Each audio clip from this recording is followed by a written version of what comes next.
नमस्कार, मैं आरबी सिंह यादव और आप देख रहे हैं मेरा YouTube channel RB Singh Yadav editor.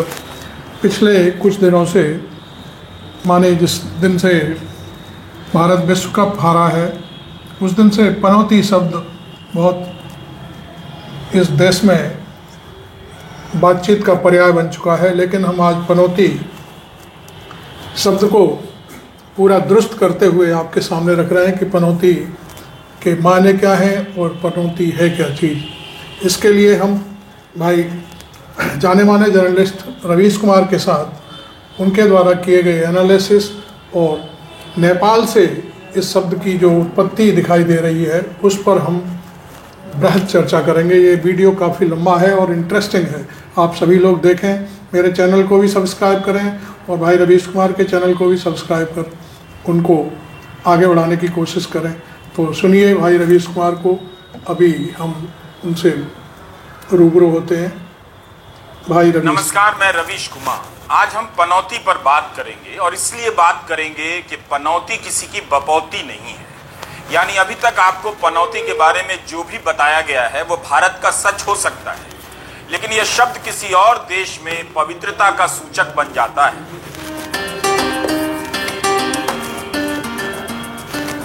यह पनौती है दिल्ली से 1194 किलोमीटर दूर नेपाल का एक शहर। आपने पटौदी तो नहीं सुना, कृपया इसे पनौती ही सुने। हम आज के वीडियो में आपको ले चलेंगे पनौती, जिसका संबंध धार्मिकता और पवित्रता से है। यहाँ 13वीं सदी का इंद्रेश्वर महादेव मंदिर है जिसे पनौती मंदिर कहते हैं। इस पनौती शहर तक पहुंचना भी नेपाल के लोगों के लिए किसी मनौती के पूरा होने से कम नहीं। पनौती में कुंभ की तरह हर 12 साल पर मकर मेला लगता है जिसमें भाग लेने के लिए लाखों लोग आते हैं। नेपाल के शहर को यूनेस्को ने हेरिटेज सिटी का दर्जा देने की प्रस्तावित सूची में रखा है। इसलिए कहता हूं कि हमारा वीडियो अंत तक देखा कीजिए। हमने काफी मेहनत की है आपको पनौती का भ्रमण कराने के लिए। हम न्यूज चैनल तो नहीं, फिर भी आप तक नई जानकारी पहुंचाने के लिए हमने काठमांडू में कई लोगों को फोन किया और टकरा गए प्रशांत से, जो पनौती के जानकार हैं। सिर्फ पवित्र शहर नहीं है बल्कि आपको यहाँ कैफे पनौती नाम से एक कैफे भी मिल जाएगा। पनौती पर्यटन विकास केंद्र भी है। उम्मीद है आप वीडियो पूरा देखेंगे।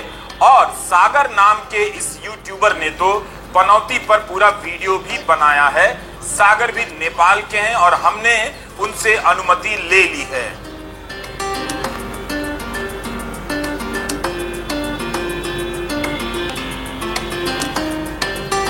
ये सागर के द्वारा बनाया गया वीडियो है। आप देख रहे हैं पनौती के महादेव मंदिर को और पनौती सिटी को। राजनीति में भाषा की मर्यादा के जितने भी नियम थे, आप जानते हैं कि 2014 के बाद किसने तोड़े। 2014 के पहले भी मर्यादाएं टूटा करती थीं, मगर उसके बाद तो सारे नियमों को मिट्टी में मिला दिया गया। एक विश्वविद्यालय जेएनयू का नाम गाली के रूप में लिया जाने लगा। लेखकों को अवार्ड वापसी गैंग कहा गया। खान मार्केट, जो दिल्ली का सुंदर मार्केट है, वहां जाने वालों को खान मार्केट गैंग कहा गया। और यही नहीं, कुछ समय बाद उसी मार्केट में अपनी सरकार का विज्ञापन भी टांग दिया। सवाल करने वाले पत्रकारों को देशद्रोही कहा गया। यह सब तो आप जानते हैं, बार बार प्रयोग करते हैं। लेकिन आप सोशल मीडिया के कमेंट बॉक्स में जाइए, आप देखेंगे कि कीबोर्ड के चिन्हों का इस्तेमाल कर नई नई गालियों का आविष्कार किया गया और पुरानी गालियों को नए तरीके से लिखने की तरकीब निकाली गई। मां बहन के साथ मिलाकर नई गालियां बनाई गई। सेकुलर से लेकर लिबरल जैसे शब्दों को यौनिक शब्दों के साथ मिलाकर गालियां बनाई गई। यह सब केवल एक और एक राजनीतिक और वैचारिक पक्ष की तरफ से हुआ, उसके लिए किया गया। हमारा वीडियो इस पर नहीं है। भाषा की मर्यादा, जब संस्थाओं की मर्यादा नहीं बची है, ईडी से लेकर कोर्ट तक की मर्यादा नहीं बची है, बिना सबूत के कोई 3-3 साल जेल में सड़ा दिया जाता है, किसी भी चीज की मर्यादा नहीं बची है, तो हम भाषा की मर्यादा का शामियाना कहां तक तानते रहेंगे। समस्या यह है कि भाषा की मर्यादा सभी तोड़ते रहते हैं, मगर भाषा को ही खत्म कर गाली देने का नया राजनीतिक सिस्टम किसने बनाया, आप अच्छी तरह से जानते हैं। 2014 के बाद की राजनीति को अगर आप गाली के इन नए नए शब्दों के बिना परिभाषित करते हैं तो आप फ्रॉड हैं और गोदी विद्वान हैं। इन गालियों का इस्तेमाल मनोवैज्ञानिक हथियार के रूप में किया गया। महिला लेखिकाओं और महिला पत्रकारों के खिलाफ भी एक तरफ से सिस्टम खत्म किया गया और दूसरी तरफ अकेला और निहत्थे नागरिकों के खिलाफ इनका हथियारों की तरह इस्तेमाल हुआ। पनौती कहने की आलोचना की जानी चाहिए, लेकिन क्या तभी करनी चाहिए जब इसे राहुल गांधी ने कहा, या तब भी की जानी चाहिए जब मीडिया के कई इंटरव्यू में राहुल से पहले आम लोग भी पनौती का इस्तेमाल कर रहे थे। इन आम लोगों के बीच नेताओं को गाली देने की राजनीतिक संस्कृति किसने विकसित की, किसने लोगों को प्रोत्साहित किया? जिस समय कुछ लोग पनौती कहने को लेकर राहुल की आलोचना कर रहे थे, 21 नवंबर की बात कर रहा हूं, उसी समय बीजेपी के प्रवक्ता भी राहुल के लिए पनौती का इस्तेमाल कर रहे थे। समझ नहीं आया कि पनौती की आलोचना करनी है या नहीं करनी है। गौरव भाटिया को पूरा हक है कि वे प्रधानमंत्री के लिए इशारे में पनौती का इस्तेमाल करने पर राहुल गांधी की आलोचना करें, मगर वे क्यों राहुल को पनौती बताने लगे? क्या उनके लिए पनौती एक जायज शब्द है? गौरव भाटिया ने अपने इस ट्वीट में एक पूरी सूची देकर बताने का प्रयास किया कि राहुल गांधी कब कब पनौती साबित हुए। पहले यही तय हो जाए कि पनौती कहना सही है या नहीं। जब राहुल गांधी के जवाब में असम के मुख्यमंत्री हिमंता बिस्वा शर्मा प्रियंका गांधी के भाषण को ट्वीट कर पनौती लिखते हैं, तो कौन तय करेगा कि पनौती राजनीतिक रूप से अमर्यादित शब्द है? जब नेता ही एक दूसरे के लिए नियम नहीं बना रहे हैं, तो फिर यह नियम कैसे बनेगा? कल से जब से राहुल गांधी जी ने एक शब्द पनौती बोला, जाने क्यों बहुत परेशानी, अफरा तफरी मच गई। चलिए भाजपा में अफरा तफरी मची क्योंकि उन्हें मालूम है पनौती कौन है। मीडिया में भी बड़ी भयंकर अफरा तफरी हो गई। क्यों हुई अफरा तफरी? ये तमाम एंकर हमें ज्ञान देने जो आजकल आए हुए हैं, अरे राहुल गांधी को ये नहीं बोलना चाहिए, भाषा की मर्यादा रखनी चाहिए, ये करना चाहिए, वो करना चाहिए। हम चुनौती देते, मैं नाम नहीं लेना चाहता, सब हमारे दोस्त हैं मीडिया के एंकर्स, लेकिन चुनौती वो स्वीकार करें। एक ट्वीट हमें बताएं कि जब राहु काल निर्मला सीतारमण कहती थी, मूर्खों का सरदार मोदी जी खुद कह चुके हैं, शिवराज चौहान ने क्या क्या कहा, अलग अलग टिप्पणियां जो भाजपा के बड़े नेताओं ने की, उसके खिलाफ एक ट्वीट, ये जो हमारे दोस्त है ना टीवी चैनल्स में ज्ञानचंद बने हमें ज्ञान दे रहे हैं, इन तमाम ज्ञानचंदों को हम कहते हैं, एक ट्वीट हमें बताइए जब इन्होंने प्रधानमंत्री की निंदा की हो, किसी भारतीय जनता पार्टी के नेता की निंदा की हो और उन्हें याद दिलाया हो कि भाषा की मर्यादा रखी हो। तब तो कहते थे नहीं, प्राइम मिनिस्टर टेक्स अ जाइब, prime minister takes a jibe, तो Rahul Gandhi also can take a jibe. तो एक तो नहीं हो सकता ना, one man's jibe can not be another man's insult. अगर वो जाइब है तो ये भी जाइब है, और अगर ये इंसल्ट है तो वो भी इंसल्ट है। दोगली बातें बंद कीजिए, हमारे दोस्त हैं आप, हमें अच्छा लगता है आपसे सलाह लेना, लेकिन ज्ञानचंद अगर आप बनते हो तो दोनों तरफ ज्ञान बांटो, सिर्फ हमें ज्ञान मत बांटो। पनौती कहना उन्हें बुरा लग गया जो खुद को किस्मत वाले और दूसरे को बदनसीब कहा करते थे। फरवरी 2015 में चुनाव के समय प्रधानमंत्री मोदी ने कहा था कि अगर नसीब वाले से काम बन रहा है तो बदनसीब को लाने की क्या जरूरत है। उनके शब्द हैं, जब आप खुद को नसीब वाला कहते हैं तो एक तरह से दूसरे को पनौती ही कहते हैं। हम दावा नहीं करते कि पनौती का इस्तेमाल राजनीति और साहित्य में सबसे पहले कब और किसने किया, इस तरह के दावों से बचना चाहिए। लेकिन आपको तारक मेहता का उल्टा चश्मा याद होगा। इस सीरियल में जेठालाल अपने फोन पर पनौती नाम से एक नंबर सेव करता है। पनौती वह पत्नी के भाई को कहता है।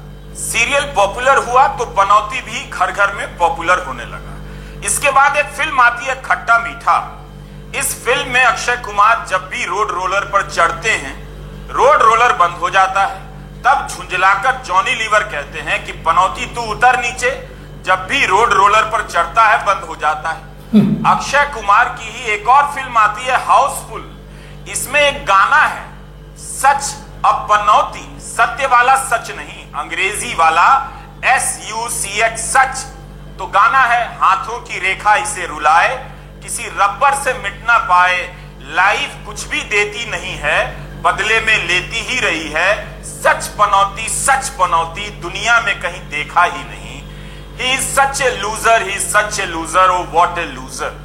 इस तरह पनौती पॉपुलर हो जाता है। हंगामा फिल्म में परेश रावल अपनी पत्नी को पनौती कहते हैं। परेश रावल 2014 में बीजेपी के टिकट पर सांसद बनते हैं। अक्षय कुमार किस तरफ हैं आप जानते हैं, तो जो उस तरफ है संयोग से उनका योगदान पनौती को पॉपुलर करने में कुछ ज्यादा नजर आया। बहरहाल यह सब उदाहरण इसलिए दे रहा हूं कि किस तरह फिल्मों और सीरियल के जरिए पनौती को आम शब्दावली का हिस्सा बनाया जाता है। यहां तक कि बच्चों के लिए एक बहुत अच्छी फिल्म आई चिल्लर पार्टी। उसमें एक बच्चा होता है, उसे सारे बच्चे पनौती कहते हैं क्योंकि उसके बोलने कहने से काम उल्टा हो जाता है। फिल्म में एक सीन है, बच्चा बैठकर मैच देख रहा है, बच्चे देख रहे होते हैं और वो बच्चा कहता है देखना इंडिया मैच जीतेगा, और तभी मैच हार जाता है। पहली बार औपचारिक रूप से क्रिकेट में हार को पनौती से जोड़ा जाता है बच्चों की फिल्म में। संयोग देखिए कि इस बार क्रिकेट में भारतीय टीम की हार के कारण ही बड़े बड़े आम लोग एक दूसरे को पनौती कहने लग जाते हैं और मामला राजनीतिक हो जाता है। याद है? हाँ क्या? पनौती पनौती पनौती, वो अच्छा भला वहां पे, अच्छा भला हमारे लड़के वहां पे वर्ल्ड कप जीत जाते हैं, वो वहां पे पनौती हरवा दिया। टीवी वाले ये नहीं कहेंगे, मगर जनता जानती है। कृपया करके राहुल गांधी इतने हताश नहीं हो कि जिस परिवार से आते हैं उसकी सारी मर्यादा तार तार करते हैं। मैं इतना ही कहूंगा, ये बहुत ही भर्त्सना योग्य टिप्पणी है, शर्मनाक है। राहुल गांधी माफी मांगे इसके लिए, लेकिन माफी तो मांगते नहीं। आपको मालूम है कोर्ट की डांट पड़ती है तो वहां माफी मांगते हैं, तो इसमें क्या कहा जाए। लेकिन इन सबों का जवाब देश की जनता देगी। वैसे राहुल गांधी को पप्पू जिस अर्थ में कहा गया उसमें पनौती का भी भाव रहा है। बस यही है कि अब राहुल पलटवार करने लगे हैं, जिसे देखकर कुछ लोग विचलित हो रहे हैं। वो लोग भी जो कभी मोदी के शब्दों की आलोचना नहीं करते, मगर चाहते हैं कि राहुल के शब्दों की आलोचना की जाए, ठीक जैसे इस्राइल कर रहा है। वो कहता रहता है कि हमास की निंदा कीजिए, लेकिन गजा पर बम गिराना बंद नहीं करता। निंदा करने के बाद भी वह बमबारी और कब्जे से बाज नहीं आता है, लेकिन जब भी बम गिराता है उसे सही ठहराने के लिए कहता है हमास की निंदा करो। साफ है इस्राइल को निंदा से कुछ मतलब नहीं। मर्यादा की शुरुआत उस पद से पहले होनी चाहिए जिस पद के लिए कहा जा रहा है कि पनौती बोलकर उस पद की गरिमा पर आघात पहुंचाया गया है। पनौती का इस्तेमाल करना गलत है, इसे कहने में संकोच नहीं होना चाहिए। गलत तो मूर्खों का सरदार कहना भी है। इन सबसे ज्यादा भयंकर गलत है कि किसी महिला को जर्सी गाय कहना। क्या जर्सी गाय कहने वाले देश के महिलाओं से माफी मांग रहे हैं? क्या उन्होंने माफी मांग ली है? भारत विश्व कप हार गया, उस दिन भारत का खेल चैंपियन वाला नहीं था, ना गेंदबाजी बेहतरीन थी ना बल्लेबाजी, फिर भी सबकी इच्छा थी कि भारत ही जीते। फैंस उदास होकर लौटने लगे और यह बात मीडिया के इंटरव्यू में लोग ही कहने लगे कि पनौती के कारण हार हुई है, और उन्हीं गोदी चैनलों पर पहली बार यह बाइट चला। ट्विटर पर एक बड़े चैनल का रिपोर्टर जब लोगों से बात कर रहा था तब किसी ने कह दिया कि पनौती आ गया। इसके बाद कई ऐसे बयान चलने लगे सोशल मीडिया में और मीडिया में कि पनौती के कारण हार हुई। हार के कारण खिलाड़ी थे, यह बात खेल के प्रेमी भी भूल गए, मगर उस दिन तो वे क्रिकेट ही भूल गए थे। शतक बनाने पर हेड के लिए ताली तक नहीं बजाई।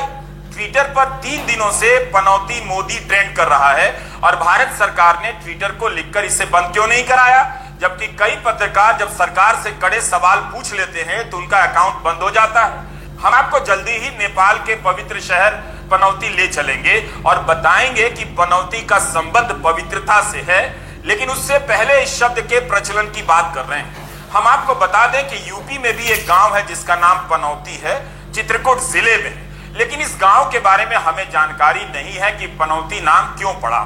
मगर इतना जानता हूं कि शुभ अशुभ के दलदल में यह देश इतना फंसा हुआ है कि कई घरों में सुबह सुबह लोग कुछ गांवों का नाम नहीं लेते। आप पता कीजिए अपने घरों में। जब पनौती वाला बयान पॉपुलर होने लगा तो सोशल मीडिया पर कई विद्वान आ गए जो बताने लगे कि पनौती का संबंध अशुभ और अंधविश्वास से है, इसका इस्तेमाल नहीं करना चाहिए। कुछ यह भी बताने लगे कि पनौती शब्द का उद्गम कैसे हुआ और इसका अर्थ कैसे बिगड़ता बनता चला गया। हम सभी ने यही जाना कि पनौती का मतलब अशुभ होता है, लेकिन हमारे एक मित्र राजीव ने गूगल सर्च किया और कहा कि पनौती का मतलब शुभ भी होता है, पवित्र होता है। बस तभी से हम इसके पीछे लग गए कि आप दर्शकों को कैसे पनौती के बारे में बताएं। किसी तरह हम पहुंचे प्रशांत श्रेष्ठ तक, जो पनौती स्टडी सेंटर चलाते हैं। प्रशांत ने एक फ्रेंच विद्वान जेरार्ड तोफिन के साथ मिलकर पनौती पर कॉफी टेबल बुक लिखी है, जिसमें फ्रांस के दूतावास ने सहयोग किया है। French national centre for scientific research ने इस पर काफी शोध भी किया है। यह तस्वीरें हमें प्रशांत ने दी हैं जो पनौती की हैं। एक बार प्रशांत से बात हो जाने के बाद पनौती हमारे लिए अनजान नहीं रहा।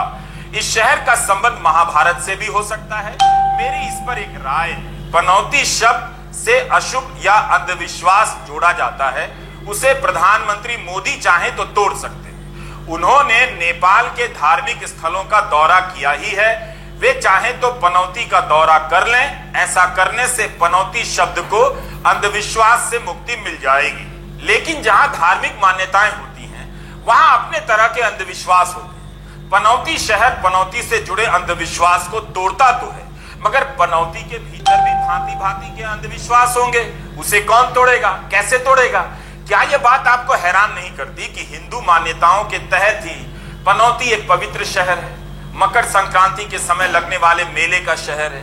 पनौती के परिचय में बार बार महाभारत कालीन और हिंदू मान्यताओं का जिक्र आता है। धर्म के नाम पर राजनीति करने वाले बीजेपी के नेताओं को अगर नेपाल के पनौती शहर के बारे में पता होता तो कभी राहुल गांधी के बयान से नाराज नहीं होते।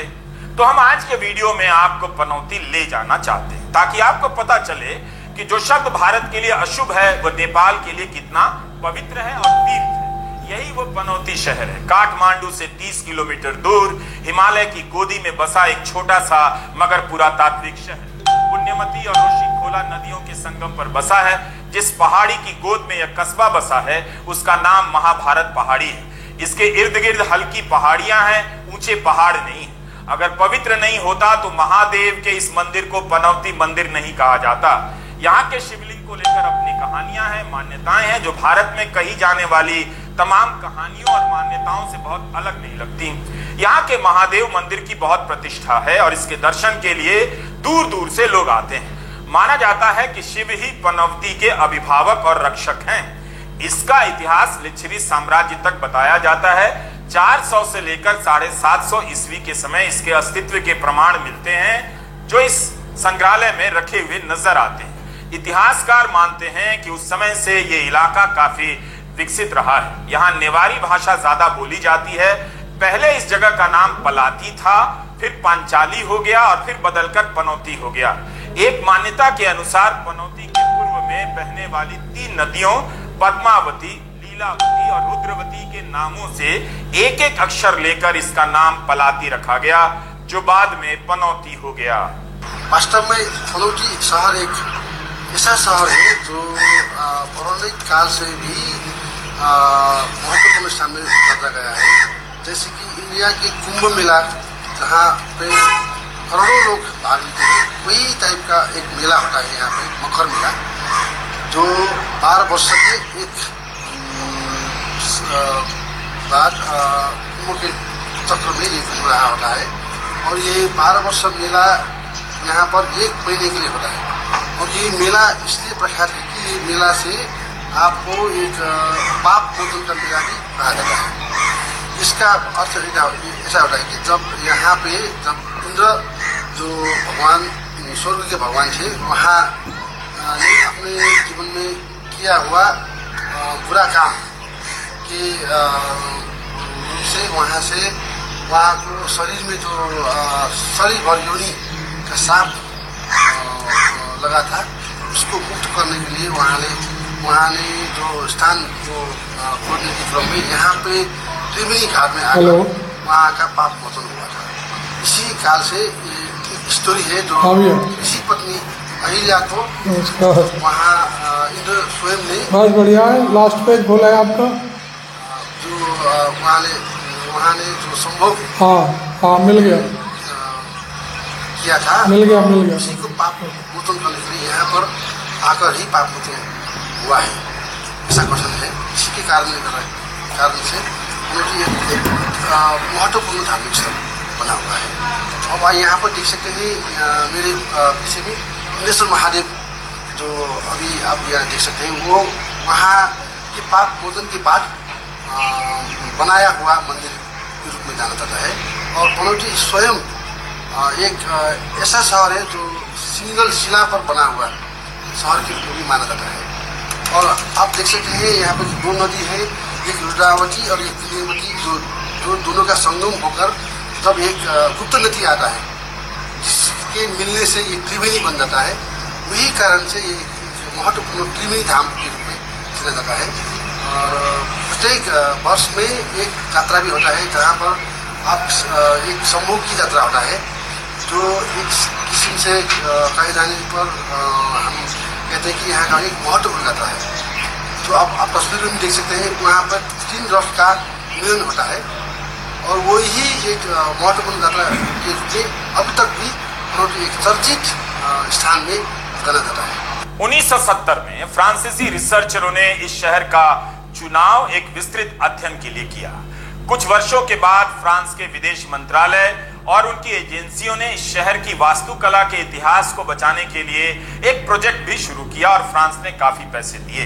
पनौती के बारे में कहा जाता है कि यहाँ की इमारतें काफी मजबूत हैं, कई बार के भूकंप में भी नुकसान नहीं पहुंचा। नेपाल के 166 तीर्थ स्थानों में पनौती तीर्थ का स्थान अहम माना जाता है। 5वीं-6ठी सदी में नेपाल महात्म्य लिखा गया, उसमें पनौती तीर्थ का जिक्र है। प्रशांत ने अपनी किताब में लिखा है कि पनौती को लेकर एक मान्यता यह भी थी कि शाह राजवंश के लिए पनौती शुभ नहीं था, इसलिए शाह राजा पनौती नहीं जाते थे। उसका कारण यह था कि पनौती के अपने ही राजा थे वासुकी, जिनका संबंध नाग से है। यहाँ पर वासुकी नाथ की पूजा होती है।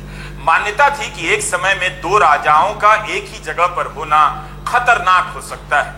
तो जिन धार्मिक मान्यताओं का हवाला लेकर भारत में विद्वान पनौती को अशुभ होने से जोड़ रहे हैं, वही पनौती नेपाल की हिंदू मान्यताओं में पवित्र है। एक शब्द का भौगोलिक विस्तार उसके शब्दकोशीय अर्थों से कहीं ज्यादा व्यापक होता है। उससे जानने वाले विद्वानों की सीमा से भी ऊंचा नजर आता है। हमारे इस वीडियो के पहले तक आप पनौती को केवल एक ही संदर्भ में देख रहे थे, मगर इस वीडियो के बाद आप पनौती को वैसे नहीं देखेंगे। पनौती का मतलब आपके लिए उस तरह से नहीं रहेगा जिस तरह से आप समझ रहे हैं। अब कोई आपको पनौती कहे तो कहिएगा चलो नेपाल, वहां एक तीर्थ है, वहां के लोग बहुत प्यारे हैं, वहां भी शिव की उसी तरह पूजा अर्चना होती है जिस तरह से भारत में होती है। जहां शंकर का निवास, वहां पनौती अपवित्र कैसे हो सकता है? इसका मतलब है कि आप न तो पनौती का मतलब ठीक से जानते हैं और न ही शिव के ज्ञान संसार का समुचित ज्ञान है। नमस्कार, मैं रवीश कुमार। थैंक यू रवीश भाई।